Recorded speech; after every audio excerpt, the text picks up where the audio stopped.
நண்பர்களே, இன்றைய பதிவில் பல கர்ப்பிணி பெண்களுக்கும் அவர்களின் குடும்பத்தினருக்கும் இருக்கும் ஒரு முக்கியமான சந்தேகத்தை பற்றி பேசப் போகிறோம்.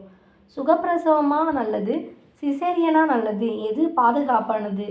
இதை பற்றி சமூகத்தில் பல தவறான நம்பிக்கைகள் இருக்கின்றன. உண்மையில் எந்த பிரசவ முறை என்பதை தாய் மற்றும் குழந்தையின் உடல்நிலையை பொறுத்தே மருத்துவர் முடிவு செய்கிறார். சுகப்பிரசவம் அப்படின்னா என்ன? சுகப்பிரசவம் என்பது அறுவை சிகிச்சை இல்லாமல் இயற்கையான முறையில் குழந்தை பிறப்பது.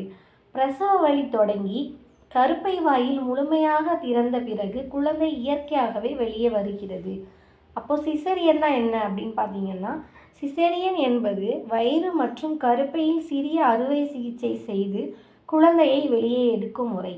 இது மருத்துவர் பரிந்துரைக்கும் போது மட்டுமே செய்யப்படும் பாதுகாப்பான அறுவை சிகிச்சையாகும். எப்போது சுகப்பிரசவம் செய்யலாம்? குழந்தையின் நிலை சரியாக இருந்தால், தாயின் உடல்நிலை நன்றாக இருந்தால், குழந்தையின் இதய துடிப்பு இயல்பாக இருந்தால், பிரசவம் இயல்பாக முன்னேறினாள். எப்போது சிசேரியன் தேவைப்படும்? சில சூழ்நிலைகளில் சிசேரியன் மிகவும் பாதுகாப்பான தேர்வாக இருக்கும். குழந்தை தலைகீழாக இல்லாமல் இருப்பது, இரட்டை குழந்தை போன்ற சில கர்ப்பங்கள், குழந்தையின் இதய துடிப்பில் மாற்றம், நஞ்சுக்கொடி கருப்பை வாயை மூடுவது, தொப்புள் கொடி தொடர்பான சில அவசர நிலைகள், தாய்க்கு கட்டுப்படுத்த முடியாத உயர் இரத்த அழுத்தம் அல்லது சில உடல்நல பிரச்சனைகள், பிரசவம் நீண்ட நேரமாகியும் முன்னேற்றம் இல்லாதது. அப்போ சுகப்பிரசவத்தோட நன்மை என்ன அப்படின்னு பார்த்தீங்கன்னா, அறுவை சிகிச்சை தேவையில்லை, விரைவாக உடல் மீளும், மருத்துவமனையில் தங்கும் நாட்கள் குறையும், நடக்கவும் குழந்தையை பராமரிக்கவும் விரைவில் முடியும், அடுத்த கர்ப்பத்திற்கு பொதுவாக நல்ல வாய்ப்பு இருக்கும். சிசேரியனோட நன்மைகள்: அவசர சூழ்நிலைகளில் தாய் மற்றும் குழந்தையின் உயிரை காப்பாற்றும், சில ஆபத்தான கர்ப்பங்களில் மிகவும் பாதுகாப்பான வழி, திட்டமிட்டு செய்ய வேண்டிய சில மருத்துவ நிலைகளில் உதவுகிறது. சிசேரியனுக்கு பிறகு என்ன கவனிக்க வேண்டும்?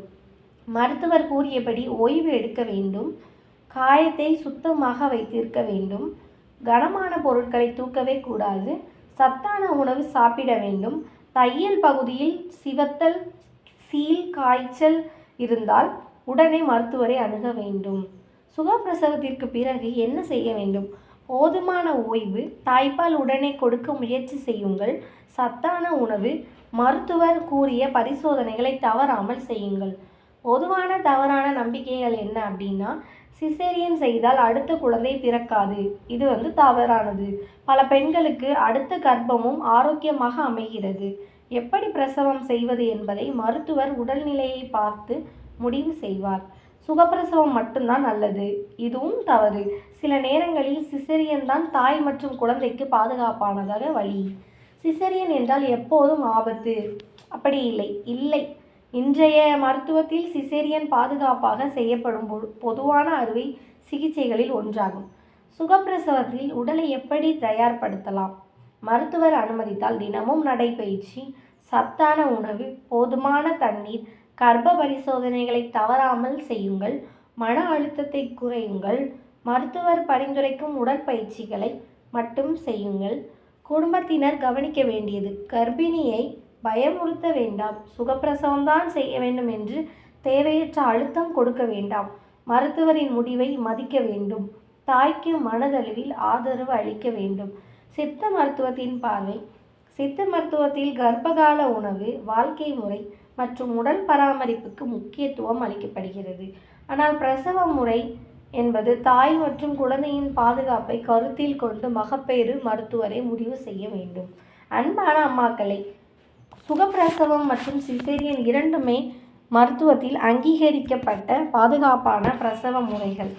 எது சிறந்தது என்பது அனைவருக்கும் ஒன்றாக இருக்காது. உங்கள் உடல்நிலை, குழந்தையின் நிலை மற்றும் மருத்துவரின் ஆலோசனையை பொறுத்தே சரியாக முடிவெடுக்கப்படும்.